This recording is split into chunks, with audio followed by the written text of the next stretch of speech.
नमस्कार। आज के इस बेहद खास विश्लेषण में हम एक ऐसे विषय की गहराई में उतरने वाले हैं जिसने उत्तर भारत के इतिहास, यहाँ की कृषि और सैन्य शक्ति को एक नया आकार दिया है। जी हाँ, आज की हमारी चर्चा जाट समाज की इस अद्भुत और गौरवशाली गाथा पर केंद्रित है। हम इतिहास के उन 18 महत्वपूर्ण पहलुओं को टटोलेंगे जो इस समुदाय की पहचान, इनकी समृद्ध संस्कृति और उस गहरे ऐतिहासिक प्रभाव को बयां करते हैं। तो चलिए बिना किसी देरी के इस दिलचस्प सफर की शुरुआत करते हैं। आगे बढ़ने से पहले एक नजर आज की रूपरेखा पर डाल लेते हैं। हम शुरुआत करेंगे इनकी उत्पत्ति और पहचान के रहस्यों से। इसके बाद मुगलों के साथ हुए ऐतिहासिक संघर्ष, भरतपुर राज्य के उदय, सामाजिक ढांचे और फिर कृषि, सेना और खेलों में इनके योगदान को समझेंगे। और आखिर में बात होगी आज के समय की आधुनिक चुनौतियों पर। तो कुल मिलाकर ये एक पूरा पैकेज होने वाला है। ग्रामीण भारत की रीढ़, सच कहूं तो ये कोई आम मुहावरा नहीं है, बल्कि एक जीता जागता ऐतिहासिक सच है। ये पूरा समुदाय मौलिक रूप से मिट्टी से जुड़ा हुआ है। खेतों में हल चलाने से लेकर जब बात देश की सीमाओं की आई तो तलवार उठाने तक, इनके निडर और पूरी तरह से स्वतंत्र स्वभाव ने ग्रामीण भारत की नींव को सच में फौलाद सा मजबूत बना दिया है। तो चलिए अपने पहले खंड की तरफ बढ़ते हैं, पहचान और उत्पत्ति के रहस्य। आइए इस प्रमुख कृषक और योद्धा समुदाय की एकदम प्राचीन जड़ों को खंगालते हैं। यहाँ समझने वाली सबसे दिलचस्प बात यह है कि जाट सिर्फ किसी एक जाति का नाम नहीं है, ये तो अपने आप में एक पूरी जीवन शैली है। एक ऐसी जीवन शैली जो दिन रात की कड़ी मेहनत, गहरे आत्मसम्मान और किसी भी राजा के अधीन न रहने की एक स्वतंत्र जिद का प्रतीक है। महाभारत और पुराणों जैसे हमारे प्राचीन ग्रंथों में भी कुछ ऐसे समूहों का जिक्र आता है जो बिल्कुल इसी तरह का स्वतंत्र और गांव पर आधारित जीवन जीते थे। इन्हीं को आज के जाट समुदाय का पूर्वज माना जाता है। अब अगर इनकी उत्पत्ति की बात करें तो इतिहास में 4 मुख्य सिद्धांत काफी मशहूर हैं और सच में ये काफी रोचक भी हैं। पहला, कुछ विद्वान इन्हें सीधे वैदिक आर्यों का वंशज बताते हैं।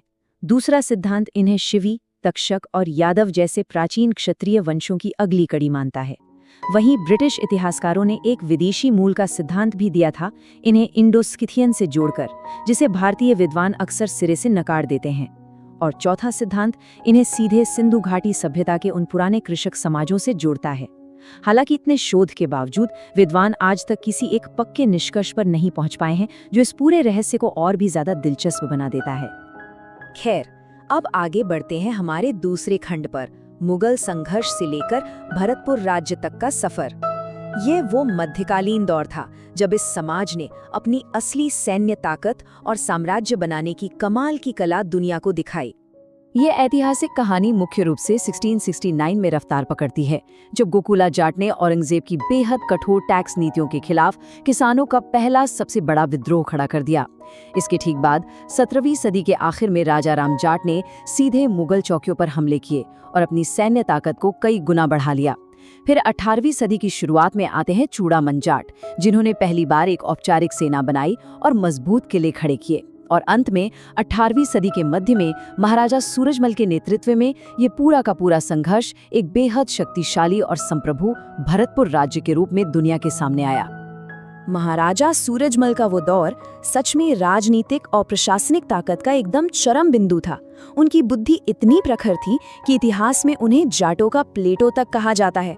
ये सोचना भी कितना अद्भुत है कि उन्होंने उस अजेय लोहागढ़ किले का निर्माण करवाया जिसे कोई नहीं जीत सका। उन्होंने आगरा पर फतेह हासिल की और ये साबित कर दिया कि वे सिर्फ युद्ध के मैदान के शेर नहीं थे, बल्कि एक बेहतरीन प्रशासन चलाने और किसानों के लिए जबरदस्त आर्थिक समृद्धि लाने में भी उतने ही माहिर थे। और फिर जब भारत में अंग्रेजों का दौर आया तो वे भी इस कमाल की सैन्य क्षमता को अनदेखा नहीं कर पाए। अंग्रेजों ने तुरंत ही इन्हें एक मार्शल रेस यानी एक लड़ाकू कौम की मान्यता दे दी। और बस यहीं से नींव पड़ी भारतीय सेना की सबसे प्रतिष्ठित और बहादुरी के पदकों से सजी जाट रेजिमेंट की। और इस रेजिमेंट का वो गौरवशाली इतिहास आज भी शान से जारी है। अब रुक करते हैं हमारे तीसरे खंड का, सामाजिक संरचना और सांस्कृतिक विरासत। युद्ध के मैदानों से थोड़ा बाहर निकलकर आइए उन नियमों और परंपराओं को समझते हैं जो रोजमर्रा के जीवन में इस पूरे समाज को एक धागे में पिरोकर रखती हैं। इनकी जो पारंपरिक वेशभूषा है ना, वो इनकी सरल लेकिन बेहद दमदार संस्कृति का आईना है। पुरुषों के लिए वही अपनी जानी पहचानी धोती, कुर्ता और सिर पर सम्मान की प्रतीक पगड़ी, वहीं महिलाओं के लिए पारंपरिक घाघरा, ओढ़नी और सलवार सूट। ये पहनावा सिर्फ दिखने में अच्छा नहीं है, बल्कि मौसम और खेतों की कड़ी मेहनत के हिसाब से एकदम परफेक्ट है। और हाँ, इस मेहनत भरे जीवन को चलाने के लिए दूध, दही, घी और बाजरे से भरा एकदम शुद्ध और पौष्टिक खाना सदियों से इनकी दिनचर्या का सबसे अहम हिस्सा रहा है। अब अगर समाज के ढांचे की बात करें तो इसे व्यवस्थित रखने में गोत्र और पंचायत प्रणाली का रोल सबसे बड़ा रहा है। अहलावत, दहिया, बालियान, मलिक, दलाल और सांगवान जैसे जो गोत्र हैं वो उनकी गहरी वंश परंपरा को दिखाते हैं। और एक नियम एकदम सख्त है, एक ही गोत्र में विवाह करना पूरी तरह से मना होता है। इसके साथ ही किसी भी आपसी विवाद को सुलझाने के लिए गांव की पंचायतों पर और खासकर हरियाणा व पश्चिमी यूपी में कई गांवों से मिलकर बनी खाप पंचायतों पर इनका गहरा विश्वास रहा है। ये एक ऐसा मजबूत ढांचा है जो कई पीढ़ियों से बिना रुके चला आ रहा है। अक्सर देखा गया है कि एक मजबूत सांस्कृतिक पहचान धर्म की दीवारों को भी पार कर जाती है, और यहाँ ये धार्मिक विविधता एकदम साफ नजर आती है। एक तरफ हमारे पास बहुत बड़ी संख्या में हिंदू जाट हैं, जिनके हनुमान जी, भगवान शिव और श्री कृष्ण में गहरी आस्था है। वहीं दूसरी तरफ पंजाब में सिख जाटों की एक बहुत बड़ी आबादी है, जिन्होंने महाराजा रंजीत सिंह के विशाल साम्राज्य और पूरे सिख इतिहास में एकदम मुख्य भूमिका निभाई। और इतना ही नहीं, पाकिस्तान और भारत के कुछ हिस्सों में मुस्लिम जाट भी काफी बड़ी संख्या में मौजूद हैं। चलिए अब बढ़ते हैं हमारे चौथे खंड की तरफ, कृषि, सेना और खेलों में इनका योगदान। आइए देखते हैं कि आधुनिक भारत को बनाने में इस समुदाय के वो 3 सबसे मजबूत स्तंभ कौन से हैं। ये जो त्रिस्तंभ यानी 3 पिलर्स वाली विरासत है, ये सच में आज के आधुनिक भारत की नींव में गहराई तक रची बसी है। खेतीबाड़ी में देखिए, इन्होंने पंजाब और हरियाणा में पूरी हरित क्रांति का नेतृत्व किया और सच कहें तो देश को एक बहुत बड़े अन्न संकट से बाहर निकाला। सीमाओं पर नजर डालें तो भारत पाकिस्तान युद्धों में इनकी बेमिसाल बहादुरी ने इन्हें परमवीर चक्र जैसे देश के सर्वोच्च सम्मान दिलाए। और जब बात खेल के मैदान की आती है तो कुश्ती, कबड्डी और एथलेटिक्स में इनका जो राष्ट्रीय और अंतर्राष्ट्रीय दबदबा है वो तो बस पूछिए ही मत, एकदम बेजोड़ है। पर सवाल ये है कि इतने अलग अलग और मुश्किल क्षेत्रों में ये सफलता मिलती कैसे है। इसके पीछे इनकी कुछ खास मनोवैज्ञानिक विशेषताएं हैं, जैसे कि इनका बेहद मेहनती होना, एकदम स्पष्टवादी होना, बिना किसी डर के अपनी बात रखना, गहरा आत्मसम्मान और एक बहुत ही मजबूत सामुदायिक भावना। असल में इन्हीं मूलभूत गुणों की वजह से मिट्टी से जुड़ा एक साधारण सा किसान कल को एक इंटरनेशनल एथलीट या फिर सीमा पर डटा हुआ एक अजय सैनिक बन पाता है। दोस्तों, चलिए सीधे आज के विषय पर आते हैं। आज की इस चर्चा में हम बात कर रहे हैं एक ऐसे समाज की जिसका नाम सुनते ही दिमाग में 2 ही तस्वीरें आती हैं, खेतों में लहलहाती फसलें और सरहद पर डटे हुए वीर जवान। हाँ, हम बात कर रहे हैं जाट समाज की। एक ऐसा समुदाय जिसने देश को सिर्फ अन्न ही नहीं दिया, बल्कि अपना खून भी दिया है। और हाँ, इनका इतिहास सिर्फ एक जाति तक सीमित नहीं है, बल्कि ये मेहनत, आत्मसम्मान और आजादी की एक ऐसी कथा है जो सच में हैरान कर देती है। तो चलिए इस पूरे इतिहास को आसानी से समझने के लिए हम इस विश्लेषण को 5 हिस्सों में बांट लेते हैं। पहले हम समझेंगे इनकी पहचान और उत्पत्ति, फिर देखेंगे मुगलों के साथ इनका संघर्ष, उसके बाद आएगा इनका स्वर्णिम युग, फिर इनकी समाज और संस्कृति, और आखिर में देखेंगे आज के दौर में इनका योगदान। शुरुआत करते हैं पहले हिस्से से। आखिर ये जाट है कौन?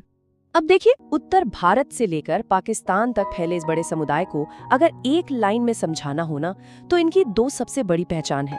एक मेहनतकश किसान और दूसरा निडर योद्धा। ये लोग मुख्य रूप से पंजाब, हरियाणा, राजस्थान, पश्चिमी उत्तर प्रदेश और दिल्ली में बसे हुए हैं। इनका जो एकदम सीधा और स्पष्ट स्वभाव है ना, और जो इनका स्वाभिमान है, वही इन्हें सच में ग्रामीण भारत की रीढ़ की हड्डी बनाता है। लेकिन अब सवाल ये उठता है कि इनकी शुरुआत कहाँ से हुई? सच कहूँ तो इतिहासकारों में आज तक इस पर कोई एक राय नहीं बन पाई है, जैसे कोई बहुत बड़ा हिस्टोरिकल पजल हो।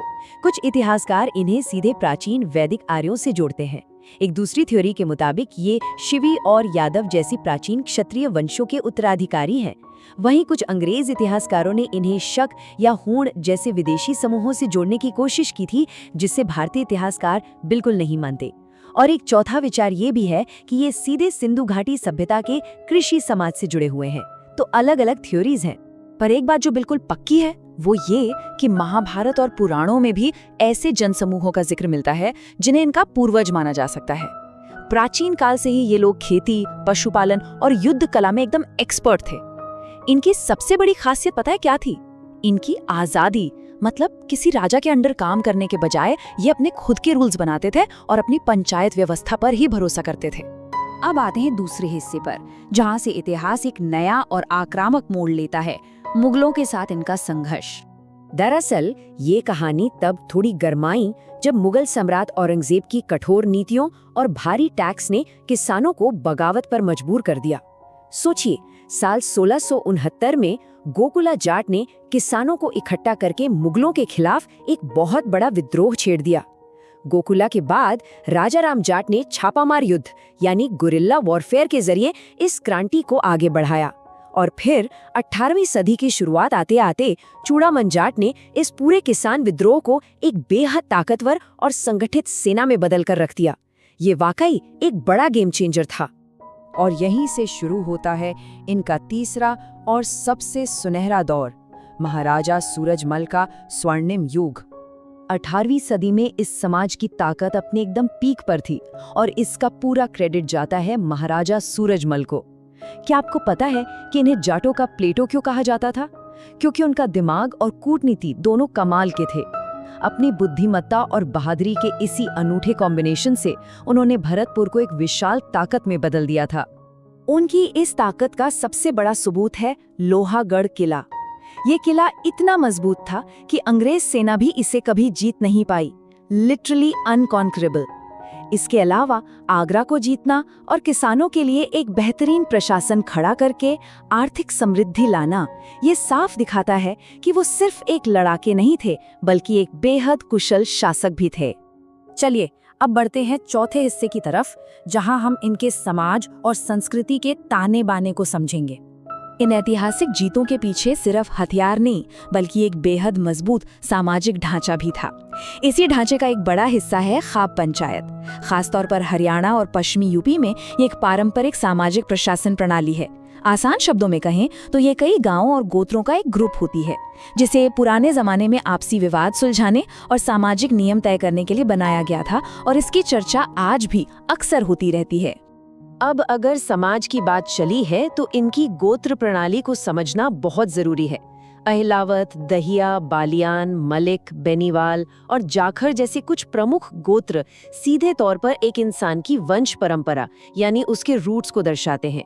इस समाज में गोत्र का महत्व सबसे ऊपर है और हाँ, आनुवंशिक विविधता बनाए रखने के लिए एक ही गोत्र में शादी करना यहाँ पूरी तरह से मना होता है। एक और दिलचस्प बात इनकी धार्मिक विविधता है। ये समुदाय किसी एक धर्म तक सीमित नहीं है। हिंदू जाट सबसे बड़ी संख्या में है, जो खास तौर पर शिव और हनुमान जी की पूजा करते हैं। दूसरी तरफ पंजाब में सिख जाटों की एक बहुत बड़ी आबादी है, जिनका महाराजा रणजीत सिंह की विरासत में एक अतुलनीय योगदान रहा है। और तो और पाकिस्तान और भारत के कुछ हिस्सों में मुस्लिम जाट भी अच्छी खासी संख्या में मौजूद हैं। तो धर्म अलग हैं, पर जज्बा वही है।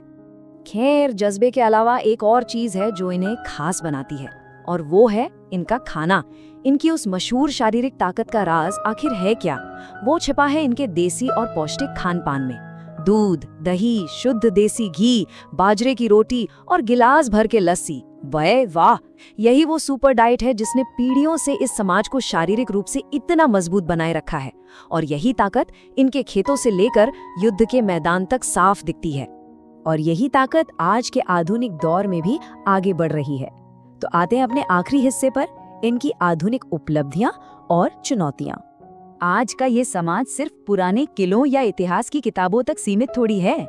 अगर फौज की बात करें तो इंडियन आर्मी की जाट रेजिमेंट का नाम सुनते ही किसी भी भारतीय का सीना चौड़ा हो जाता है।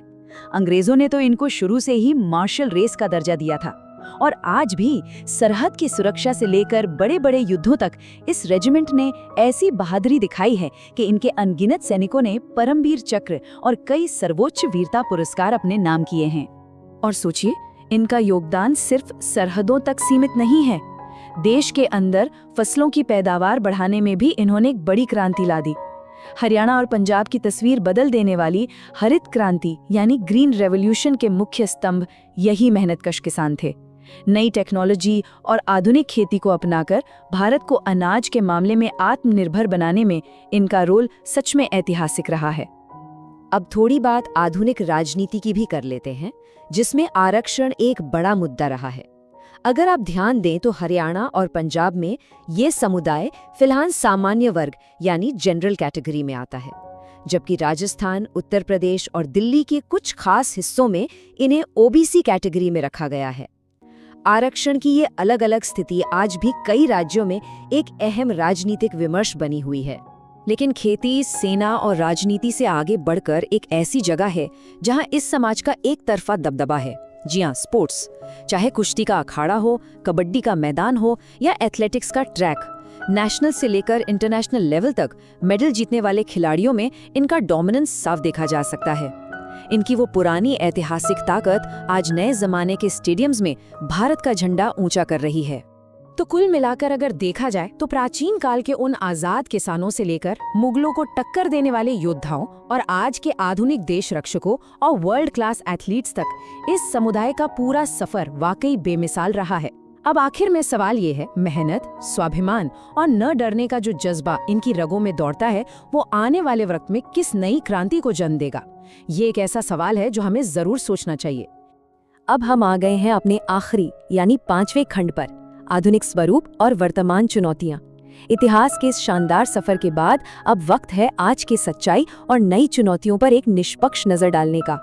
आजकल के सामाजिक आंदोलनों को सही से समझने के लिए इनकी वर्तमान आरक्षण स्थिति पर एक नजर डालना बहुत जरूरी है।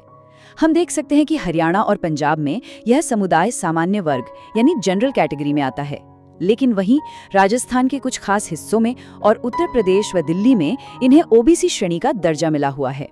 और यही जो अलग अलग राज्यों में स्थिति का अंतर है, वो आज के आधुनिक सामाजिक और राजनीतिक विमर्श का एक बहुत बड़ा कारण बन गया है।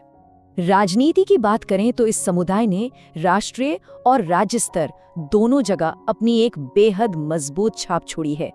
चौधरी चरण सिंह, देवीलाल, ओम प्रकाश चौटाला और अजीत सिंह जैसे दिग्गज नेताओं ने किसानों और ग्रामीण तबके की सामूहिक आवाज को देश की सत्ता के एकदम शीर्ष तक पहुंचाया। उन्होंने ये सुनिश्चित किया कि देश की प्राथमिकताओं में किसानी और कृषि नीतियां हमेशा सबसे ऊपर रहें। अब देखिए, कोई भी समाज जब बदलता है तो उसके सामने कुछ नई चुनौतियां भी आती हैं। शिक्षा के क्षेत्र में जो कुछ कमियां रह गई हैं, पारंपरिक खाप पंचायतों से जुड़े हुए जो आजकल के नए विवाद हैं और आरक्षण की ये जो पूरी जटिल राजनीति है, ये आज के समय की कुछ प्रमुख बाधाएं हैं। लेकिन अच्छी और सकारात्मक बात यह है कि समय के साथ ये समुदाय अब व्यापार, उच्च शिक्षा और प्रशासनिक सेवाओं में भी बहुत तेजी से आगे बढ़ रहा है। तो इस पूरी विस्तृत चर्चा को समेटते हुए एक छोटा सा वाक्य इस पूरी कहानी का एकदम सटीक सार पेश करता है। जाट समाज भारत की ग्रामीण शक्ति, कृषि परंपरा और वीरता का जीता जागता प्रतीक है। गोकुला के पहले विद्रोह से लेकर महाराजा सूरजमल के उस अजेय राज्य तक और खेतों में पसीना बहाकर अन्न उगाने से लेकर सीमाओं पर अपनी जान की बाजी लगाने तक, इनकी ये जो दोहरी विरासत है वो सच में अपने आप में एकदम अद्वितीय और बेहद प्रेरणादायक है। साम्राज्यों से लोहा लेने से लेकर पूरे देश का पेट भरने तक का ये सफर सच में इतिहास के पन्नों में हमेशा अमर रहेगा। उम्मीद है कि इस विश्लेषण से कई नई और दिलचस्प बातें सामने आई होंगी। अब सोचने वाली बात यह है कि हमारे विस्तृत इतिहास में ऐसे और भी कई अद्भुत समुदाय हैं जिनके बारे में जानना बहुत जरूरी है। तो इतिहास की इस श्रृंखला में अगला विस्तृत विश्लेषण किस ऐतिहासिक या सांस्कृतिक समूह पर होना चाहिए? ये एक ऐसा सवाल है जो हमें इतिहास के एक नए सफर की तरफ ले जाता है। इस पूरी चर्चा में साथ बने रहने के लिए बहुत बहुत धन्यवाद।